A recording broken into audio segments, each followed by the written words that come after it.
So what are the Holtzman shields? Well, essentially the shields are these devices that people can use to protect themselves, but they have some interesting and very exceptional features that explains why Dune has this kind of very interesting neo-medieval flavor, right? We have ladies, we have dukes, we have sword fights.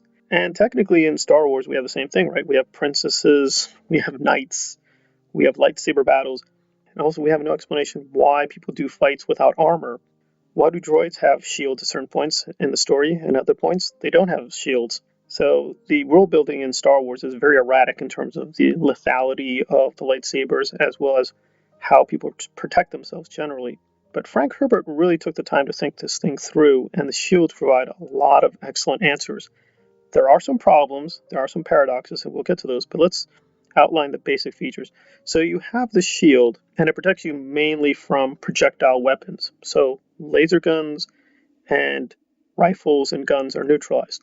Now, technically, you can use them against the shield, but if you do, it'll cause such a massive explosion. It's basically a suicidal attack. You can try to get around the shield technology, but it's going to be at a high personal cost. So the only sort of reliable method to penetrate a shield is through small knives, swords, and or daggers. This puts a premium on close quarters battling. So if you want to kill somebody, you have to approach them and be very close to them, and you have to be very well skilled with knife and or dagger skills. Otherwise, the person is basically safe. Now, Dune is set in the far future, but due to the Butlerian Jihad, there are some limits on technology. But the shields are sort of an exception to the rule, so it's very advanced technology, but it does have vulnerabilities, and it has consequences for the characters and for the story.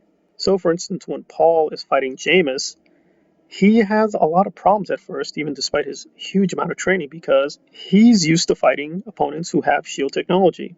But Jameis doesn't have a shield, so it takes him a while to kill Jameis. And this is what makes Faid such a fascinating and deadly character, because he's skilled in both arenas. He can basically fight somebody with a shield or fight somebody without a shield. So his dagger skills in particular are very, very dangerous because he's used to fighting both ways. The shield technology provides a lot of insight into the world, into the characters, to the tone of the story.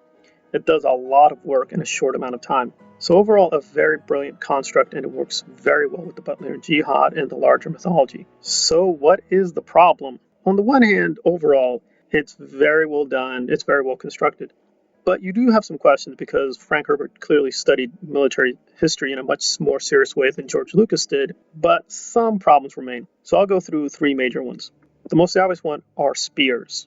The reason that the sword and or knife can penetrate is because you can put enough pressure on the shield to get through it. Well, again, in principle, you can do that with a spear. So if you throw a spear, it's neutralized. But if you hold on to the spear and keep it focused, in principle, with a spear, you can just penetrate the shield and still be far away enough from your target to be safe. So it's kind of odd that people just don't even try spear attacks.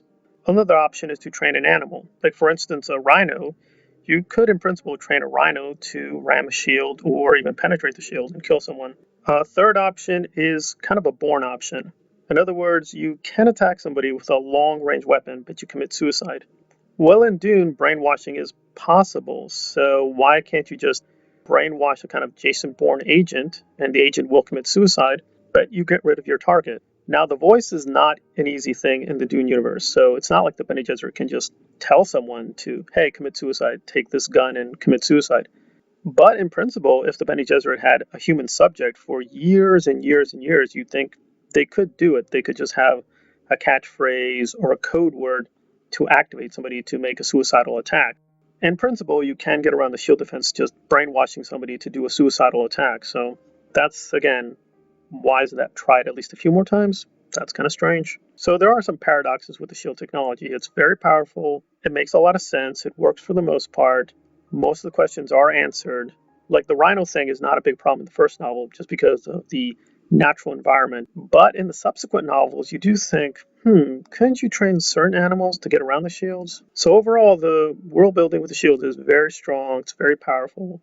It shows that Frank Herbert put a lot of thought into this, but they do still have some paradoxes within them. So it's worth speculating if Denis Villeneuve will be able to fix those things or unfortunately make them a lot worse. Definitely, this is a lot better than Star Trek and Star Wars. There, it's extremely chaotic, and we don't really know why or how or when people will use shields or have more armor or less armor. It's just very chaotic. You can still enjoy the battles and lightsaber fights, but they don't really mean anything because they're just all over the place. We don't really know what the ground rules are. People just elect to use shield and or saber at certain times and not at other times. But with Dune, we have a lot more consistency and we understand the stakes of a certain fight and why someone will die and how or why you feel threatened, especially with somebody like Faid. You know he's a threat because he's just so well trained with or without the shield. And that concludes our discussion of shields in the Dune universe. Thank you for listening. Please leave a like and or subscribe.